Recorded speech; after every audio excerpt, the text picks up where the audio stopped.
Now that we're done with the setup of our custom collection view cell, we can think about how to actually populate our collection view with life and how to do the setup of our overview collection view controller.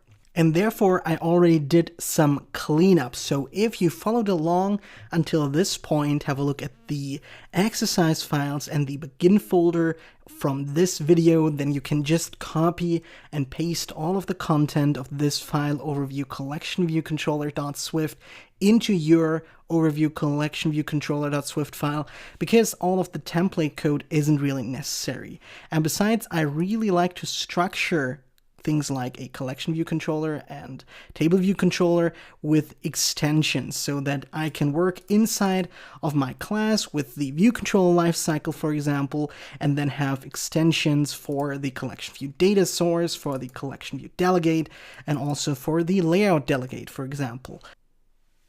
But since we really want to fill our collection view controller with life, why not start with loading some data?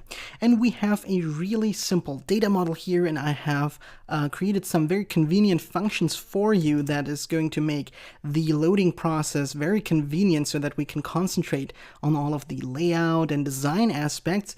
But nevertheless, we still need to create some data-related properties in our class. Let's start with a category data request.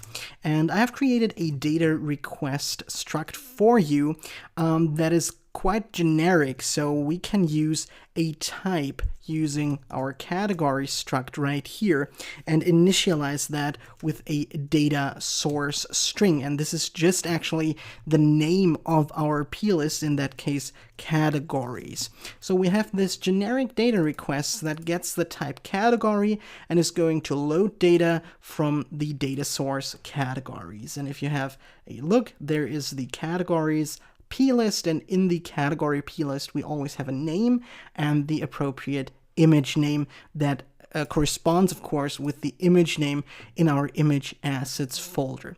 And this is what we have here, and we need to put all of that data in a simple category data array. So I'm putting that right below my category data request using the category as a type here and initialize it right above my viewDidLoad function.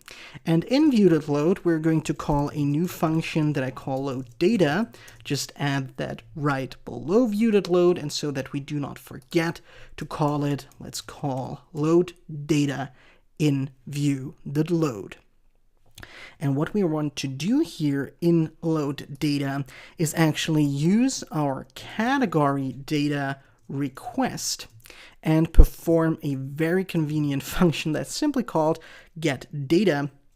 And since we are in a completion handler here and we want to access things that are happening in our view controller, I'd like to use weak_self to actually prevent any memory leaks from happening.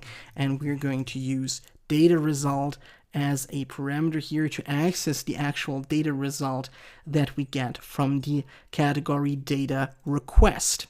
And in this data result, we can get two different cases. Either the request was successful or it wasn't. So we can switch through that data request, or this data result actually.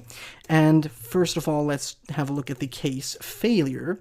And in that case, if there is a failure, then I could not load categories. So we just print that, and you could also present an alert view or whatever you like, but we're focusing on the case success.